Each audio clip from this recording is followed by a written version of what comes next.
Audio Jungle.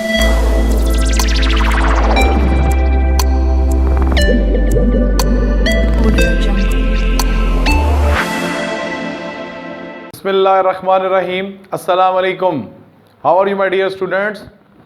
जैसा कि मैंने प्रीवियस लेक्चर में आप लोगों से डिस्कस किया था कि आज के इस लेक्चर में मैं आपसे बहुत ही इम्पॉर्टेंट क्वेश्चन डिस्कस करने जा रहा हूँ और वो क्वेश्चन किस टॉपिक से रिलेटेड है तो वो आपको आज इस लेक्चर में बखूबी उसका अंदाज़ा हो जाएगा।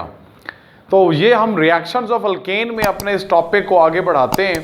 तो हमारे आज के इस टॉपिक का नाम जो एक्चुअली है वो है सब्स्टिट्यूशन ऑफ अल्केन्स। सबसे पहले हम देखते हैं कि मैकेनिज्म होता क्या है। मैकेनिज्म एक स्टेप वाइज एक प्रोसेस होता है, डिस्क्रिप्शन होता है जिसमें हमें क्या बताया जाता है कि जो पुराने बॉन्ड हैं उनको तोड़ा जाएगा और जो नए बॉन्ड हैं उनको जोड़ा जाएगा, और अगर उनके दरमियान में किसी किस्म की ट्रांजिशनरी स्टेट अगर आ भी जाए तो हम उसको प्रोसेस के थ्रू हम जो कंप्लीट करते हैं रिएक्शन को वो क्या कहलाता है, मैकेनिज्म ऑफ द रिएक्शन। सो अब हम क्या कर रहे हैं, फ्री रेडिकल सब्स्टिट्यूशन रिएक्शन किस केस में कर रहे हैं। हमारा आज का टॉपिक है वो है हैलोजिनेशन ऑफ अल्केन्स। तो वो उसका जो बेसिक कॉन्सेप्ट था वो मैं आपसे सारा डिस्कस कर चुका हूं। अब इसमें जो एक और मेन चीज आपने याद रखनी है, जो एक्सटेंट ऑफ हैलोजिनेशन है, ये चीज मैं आपसे शेयर कर लूं। एक्सटेंट ऑफ हैलोजिनेशन ये डिपेंड करती है amount of halogens, depends upon amount of halogens, कि आपने जितना हैलोजन इसमें यूज किया उतनी ज्यादा हैलोजिनेशन होगी। अब हमने अगर फॉर एग्जांपल आपके पास हैलोजन थोड़े हैं और मीथेन ज़्यादा है तो मैं वो प्रोडक्ट्स भी आपको बताता हूँ कि अल्टीमेट प्रोडक्ट्स क्या हो सकते हैं। सो अभी हम इस बात को आगे लेके चलते हैं। अब हैलोजन्स में से हमारे पास 4 हैलोजन्स हैं, तो हमारे पास कौन सा ज़्यादा फीजेबल होगा हैलोजिनेशन ऑफ अल्केन्स के लिए। तो आप याद रखें इसमें जो नहीं यूज़ करना, रिएक्टिविटी होती है, फ्लोरीन बहुत ज़्यादा रिएक्टिव होता है, क्लोरीन कम, देन ब्रोमीन, और सबसे कम जो रिएक्टिव होता है वो कौन होता है, आयोडीन होता है। सो हैलोजेशन के केस में आपने फ्लोरीन को यूज नहीं करना क्योंकि ये बहुत ज्यादा रिएक्टिव और विगोरस रिएक्शन देता है, और हमारे पास जो प्रोडक्ट बनते हैं वो कार्बन हो सकता है, फ्लोरिनेटेड अल्केन्स हो सकते हैं, हाइड्रोफ्लोरिक एसिड्स हो सकते हैं। सो इसको यूज नहीं करना। जबकि इसी तरह आयोडीन को भी आपने यूज नहीं करना क्योंकि ये इसकी बहुत कम रिएक्टिविटी होती है और ये हमारे पास बहुत ही टू स्लो इसके रिएक्शंस होते हैं और रिवर्सिबल भी होते हैं। अब चूंकि मैंने फ्री रेडिकल सब्स्टिट्यूशन बोला तो नॉर्मली आप देखें हमने किस तरह से रिएक्शन करना है। मैं जर्नल रिएक्शन पहले लिख देता हूं।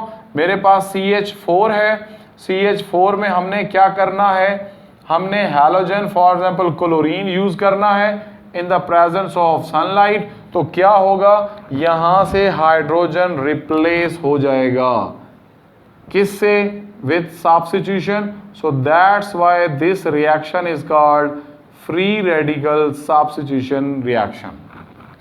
तो मैं उसका मैकेनिज्म आपसे डिस्कस करने लगा हूं। अब ये लॉन्ग में आपने यहां से शुरू करना है, जर्नल रिएक्शन लिखें, ये आपसे MCQs वगैरह में चीजें पूछी जा सकती हैं। अब मैकेनिज्म में आपने याद रखना है कि ये 3 स्टेप मैकेनिज्म है। सो जो स्टेप 1 है इस केस में उसको हम क्या कहते हैं वो हम देख लेते हैं। स्टेप 1 हम कहते हैं जी इनिशिएशन।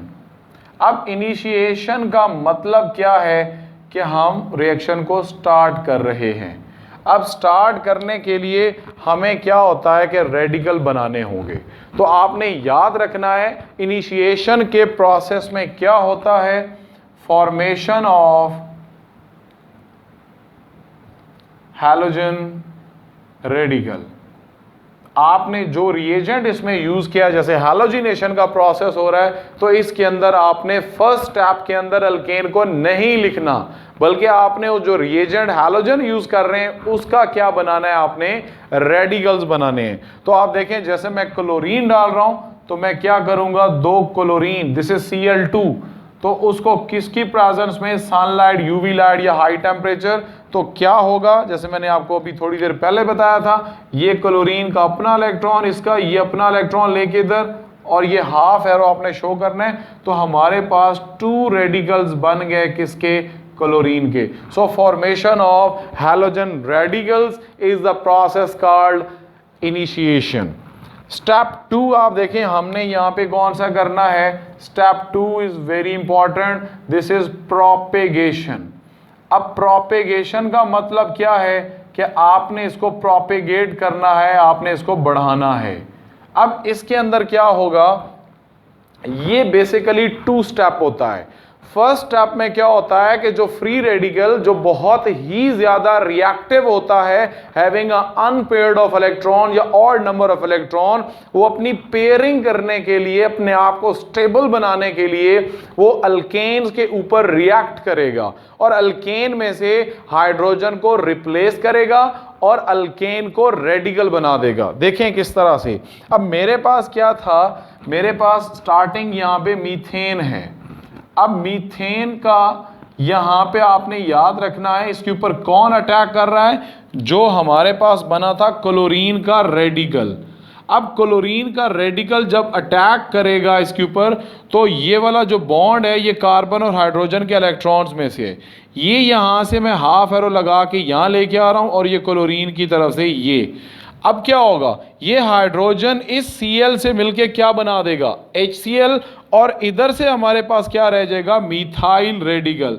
तो देखें ये CH3 हो जाएगा और CH3 के ऊपर ये रेडिकल बन गया और साथ में प्रोडक्ट क्या आ गया, HCl। सो इस क्लोरीन के रेडिकल ने हमें क्या बना दिया, मिथाइल का रेडिकल। सो ये पॉइंट आपने अपने माइंड में रखना है। अब नेक्स्ट स्टेप में क्या होगा, यही मिथाइल का जो रेडिकल, अब मैं उसको इकट्ठा करके लिख रहा हूं CH3 और ये कार्बन के ऊपर मैं डॉट लिख रहा हूं क्योंकि ये अनपेयर्ड इलेक्ट्रॉन किसका है, कार्बन का है। अब ये क्या करेगा, ये क्लोरीन के मॉलिक्यूल के ऊपर अटैक करेगा। सो ये पॉइंट आपने अपना क्लियर रखना है, this is Cl2 and this is chlorine radical. अब क्लोरीन में भी आप लोग जानते हैं बहुत अच्छे से कि यहाँ पे भी एक इलेक्ट्रॉन इस क्लोरीन का है, एक इस क्लोरीन का है, तो ये क्लोरीन का इलेक्ट्रॉन यहाँ पे आएगा और वो मिथाइल के रेडिकल के साथ बॉन्ड बनाएगा। और जब ये मिथाइल का रेडिकल अपने आप को अब जब स्टेबल करना चाहता था, स्टेबल प्रोडक्ट बनाना चाहता था, वो क्लोरीन के मॉलिक्यूल में से क्लोरीन को निकालेगा और एक क्लोरीन को वो एज अ रेडिकल बना देगा। तो अब आप देखें हमारे पास क्या हो जाएगा, ये CH3 था, इसने Cl पे अटैक के ये बॉन्ड बनाया और साथ में उसने एक और क्लोरीन रेडिकल बना दिया। तो देखें हमारे पास जो प्रोडक्ट बना, this is called now methyl chloride, या इसका दूसरा नाम मैंने आपको स्टार्ट में ही बताया था, this is chloromethane. So this is about propagation. और प्रोपेगेशन का ये जो स्टेप है ये एंड नहीं है, तो हमारे पास क्या होता है, ये मजीद आगे 3 स्टेप और इसके हो सकते हैं। क्यों, क्योंकि कार्बन के पास अभी 3 हाइड्रोजन यहाँ पे मौजूद हैं और हमारे पास मिक्सचर ऑफ प्रोडक्ट्स ऑब्टेन्ड होगा, वो भी अभी मैं आपके साथ डिस्कस करता हूं। अब जो स्टेप 3 है इस मैकेनिज्म का, this step is called termination. अब देखें टर्मिनेशन के नाम में ही उसका आंसर है। टर्मिनेशन क्या है कि आपने उसको एंड कर देना है, टर्मिनेट कर देना है।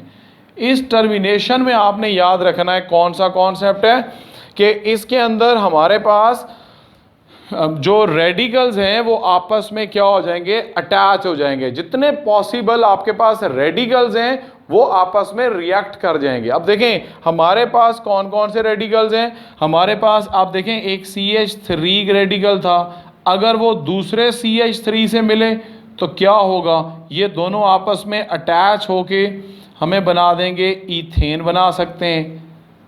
इसी तरह हमारे पास अगर यही मिथाइल का रेडिकल क्लोरीन के रेडिकल से मिल जाए तो वो क्या बना सकता है, CH3Cl, और हमारे पास जो रेडिकल Cl था वो भी आपस में अटैच होके तो मतलब जो स्टेबल प्रोडक्ट जो भी पॉसिबल होगा वो हम यहाँ पे बना सकते हैं। सो टर्मिनेशन में रेडिकल्स का आपस में मिलना, इनिशिएशन में रेडिकल्स का बनना, और प्रोपेगेशन में क्लोरीन का रेडिकल मिथाइल रेडिकल बनाता है और मिथाइल का रेडिकल क्लोरीन का रेडिकल बनाता है। देखें, क्लोरीन का रेडिकल ने क्या बना दिया, मिथाइल रेडिकल, और मिथाइल के रेडिकल ने क्या बना दिया, क्लोरीन का रेडिकल।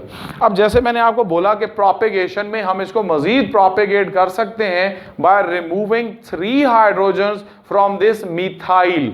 जो हमारे पास मिथाइल है इसकी मजीद हम 3 हाइड्रोजन्स को निकाल सकते हैं। और जैसे मैंने आपको स्टार्ट में ही बोला कि जो एक्सटेंट ऑफ हैलोजिनेशन है वो किस पे डिपेंड करती है, अमाउंट ऑफ हैलोजन। अगर आपके पास हैलोजन ज्यादा मौजूद है तो ये आपका एंड प्रोडक्ट नहीं हो सकता, वो मिक्सचर ऑफ प्रोडक्ट्स होंगे। हाँ, अगर हमारे पास क्लोरीन की अमाउंट कम हो यानी हैलोजन्स कम हो तो फिर लाजिम बात है फिर मीथेन ज्यादा होगा, तो फिर हमारे पास अल्टीमेट प्रोडक्ट सिर्फ कौन सा हो सकता है, वो मिथाइल क्लोराइड हो सकता है। चूंकि हम हैलोजिनेशन कर रहे हैं तो उसके अंदर हैलोजन हमारे पास ज्यादा अमाउंट में है, तो हम सारी प्रोपेगेशन भी उसकी यहां पे डिस्कस कर लेते हैं। तो आप देखें, मैं आपसे प्रोडक्ट जो डिस्कस करता हूं वो रिएक्शन किस तरह से है। अब आप देखें मेरे पास क्या बना, मैं इसको स्टेप 2 का ये ए पार्ट था, अब मैं इसका बी डिस्कस करने लगा हूं। बी में देखें क्या है, मेरे पास बना क्या, CH3Cl। आप देखें हमारे पास हो गया CH3Cl और उसमें कौन अब साथ में बना, क्लोरीन का रेडिकल। मैं एक एक करके आपको ये सारी चीज बताने लगा हूं। तो ये हाइड्रोजन को यहां से रिप्लेस करेगा। मैंने आपको क्या बोला, प्रोपेगेशन में पहले स्टेप में क्या होता है, क्लोरीन का रेडिकल मिथाइल वाले को रेडिकल बनाता है। तो ये क्या बन जाएगा, HC, ये Cl पड़ा था, ये हाइड्रोजन, अब ये इसको रेडिकल बना के उसने क्या किया, यहां पे HCl बना दिया। ये प्रोपेगेशन का पहला स्टेप होता है। सेकंड स्टेप में क्या होता है, सेकंड स्टेप के अंदर जो हमारे पास मिथाइल का रेडिकल होता है वो क्या करता है, वो क्लोरीन के मॉलिक्यूल पे अटैक करके खुद स्टेबल हो जाता है। अब देखिए हमारे पास क्या बन जाएगा, HC, अब यहां पे आ जाएगा Cl, ये H और ये Cl, और साथ में उसने क्या बना दिया, क्लोरीन का radical. Same is the step, बस हमने इसमें क्या किया, एक हाइड्रोजन को रिप्लेस किया। तो हमारे पास जो प्रोडक्ट बना इसका नाम क्या है, दिस इज CH2Cl2। आप सिंपली यूं भी लिख सकते हैं, मैं O और करके लिख देता हूं, CH2Cl2। तो इसका नाम हमारे पास क्या होगा, दिस इज मिथेलीन। CH2 को मैंने क्या बोला हुआ है, मिथेलीन क्लोराइड, या आप इसको क्या कह सकते हैं, डाइक्लोरोमीथेन, क्योंकि 2 क्लोरीन इसमें अटैच हैं। सो दिस इज डाइक्लोरोमीथेन। अब मैं इसका सी स्टेप देखें, मेरे पास अब क्या थे, स्टार्ट में 4 हाइड्रोजन थे, अब मेरे पास कितने रह चुके हैं, 2 रह चुके हैं। तो मैं फिर अब इसका सी स्टेप में क्या करूंगा, सी, अब ये Cl, ये H, ये H और ये Cl। अब इसमें क्लोरीन का रेडिकल भी मौजूद है, इसमें सनलाइट आप जरूर लिखें सब में। तो अब क्या होगा, ये क्लोरीन का रेडिकल अब दोबारा एक हाइड्रोजन को निकालेगा। फॉर एग्जांपल अगर यहां से हाइड्रोजन जाती है तो मेरे पास देखिए प्रोडक्ट क्या बन जाएगा, ये C, ये क्लोरीन, ये क्लोरीन, ये हाइड्रोजन। अब यहां से ये दोबारा कार्बन क्या हो चुका है, रेडिकल बन चुका है, और साथ में जो हाइड्रोजन यहां से गया वो उस Cl रेडिकल के साथ मिलके क्या बना रहा है, हाइड्रोक्लोरिक एसिड। अब देखें दोबारा क्लोरीन के रेडिकल ने क्या किया, इस मिथाइल के ग्रुप को रेडिकल उसने बना दिया। अब हम नेक्स्ट स्टेप में क्या कर लेते हैं कि जो हमारे पास प्रोडक्ट बना, जो रेडिकल था, वो क्या करेगा, वो दोबारा क्लोरीन के मॉलिक्यूल के ऊपर अटैक करेगा। तो देखें क्लोरीन के मॉलिक्यूल के ऊपर जब अटैक करेगा तो हमारे पास क्या प्रोडक्ट ऑब्टेन्ड होगा, इट विल बी C, ये Cl, ये Cl, अब यहाँ पे Cl आ जाएगा यहाँ से, और ये H ऑलरेडी मौजूद था, और साथ में दोबारा हमने क्या किया है, क्लोरीन का रेडिकल बना लिया। सो इसका नाम हमारे पास क्या होगा, this is called chloroform CHCl3। ये एक पेट आपका MCQ भी है जो आपका पेपर में पूछा जाता है, CHCl3। मैं इसको भी शॉर्ट फॉर्म में लिख देता हूं। ये मेरे पास क्या बना है, CHCl3। ये यही चीज़ मैंने लिखी है, क्लोरोफॉर्म। इसका नाम क्या होगा हमारे पास, दिस इज कॉल्ड ट्राइक्लोरोमीथेन। 3 क्लोरो हैं क्लोरीन, सो 3 से ट्राई क्लोरो, और 1 कार्बन के लिए हम उसे क्या लिखते होते हैं, methane. So this is third step for propagation. अभी भी हमारे पास क्या है, एक हाइड्रोजन देखें यहाँ पे मौजूद है। तो अब हम इस हाइड्रोजन को निकालने के लिए हम एक स्टेप और करेंगे। तो अब आप देखें हमारे पास क्या है, कार्बन है, ये क्लोरीन ट्राई क्लोरोमीथेन है। उसमें किसका रिएक्शन करेंगे, क्लोरीन का radical in the presence of sunlight. तो आप देखें प्रोडक्ट हमारे पास क्या होगा।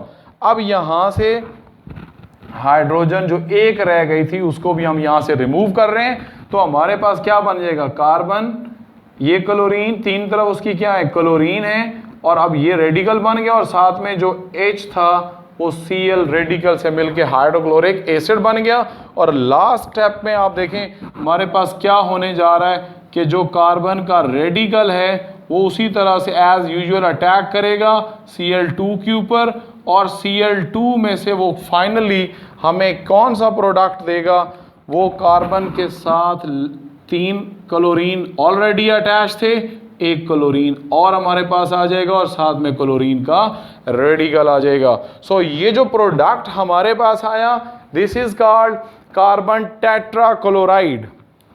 This is called carbon tetra mean 4, chloride mean इसमें Cl मौजूद है, या इसका जो दूसरा नाम होगा it will be tetra chloromethane इसका नाम होगा।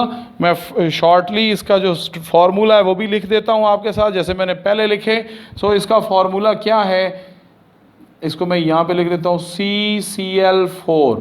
तो ये इसका नाम हो गया कार्बन टेट्राक्लोराइड, टेट्राक्लोरोमीथेन। तो जैसे मैंने बोला, जितने हैलोजन ज़्यादा होंगे हमारे पास ये मिक्सचर ऑफ प्रोडक्ट्स बनेगा। क्या क्या चीज़ बनेगी, मिथाइल क्लोराइड जिसको मैंने chloromethane, methylene chloride, dichloromethane, chloroform, trichloromethane, carbon tetrachloride, tetrachloromethane, ये इनका मिक्सचर हमारे पास फाइनली आ जाएगा। So this is all about halogenation of alkane. मैंने थॉरली इसमें ईच एंड एवरी कॉन्सेप्ट को डिस्कस किया, उसमें सब्स्टिट्यूशन क्या होता है, उसमें रेडिकल कैसे बनता है, उसके लिए कंडीशंस क्या होती हैं, हम उसका मैकेनिज्म कैसे करते हैं, उसके 3 स्टेप्स, इनिशिएशन में रेडिकल्स का बनना, सेकंड प्रोपेगेशन में क्लोरीन रेडिकल मिथाइल रेडिकल बनाता है, मिथाइल रेडिकल दोबारा क्लोरीन का रेडिकल बनाता है, और फाइनली टर्मिनेशन में जितने पॉसिबल रेडिकल्स थे उनको आपस में मैंने अटैच कर दिया, दोबारा जोड़ दिया। तो हमारे पास अगर क्लोरीन ज़्यादा होगा, जैसे मैंने ब्रोमीन के भी यूज़ करने का बोला, तो जो भी हैलोजन की जो एक्सटेंट ऑफ हैलोजिनेशन है वो अमाउंट पे डिपेंड करता है। अगर हैलोजन ज़्यादा है तो हमारे पास ये 4 पॉसिबल प्रोडक्ट्स का मिक्सचर बनता है। सो this is all about halogenation of alkane, free radical substitution reaction. इसका मैकेनिज्म मैंने आपसे डिस्कस किया, इसको आप बहुत अच्छे से तैयार करें। इसमें हर एस्पेक्ट को मैंने डिस्कस किया, आप भी उस तरह से अपने पास ये सारी चीज़ें जैसे जैसे मैं लिख रहा होता हूँ। और एक और चीज़ मैं आपसे बहुत ही इंपॉर्टेंटली डिस्कस करना चाहता हूँ कि आप हमेशा अभी इस लेवल पे जब आप स्टार्ट कर रहे होते हैं ऑर्गेनिक केमिस्ट्री, तो आप हमेशा स्ट्रक्चरल फार्मूला ड्रॉ किया करें, कार्बन के पूरे पूरे बॉन्ड्स लिखा करें, ताकि आपको ईच एंड एवरी इलेक्ट्रॉन का आना जाना, रेडिकल बनना, आयन बनना, इन सारी चीज़ों की आपको अच्छे से समझ आए। सो जितनी ज़्यादा आप प्रैक्टिस करेंगे तभी ये आपके लिए आसान होगा। अपना बहुत ज़्यादा ख्याल रखें। Thank you so much. अस्सलाम वालेकुम व रहमतुल्लाह व बरकातुहू।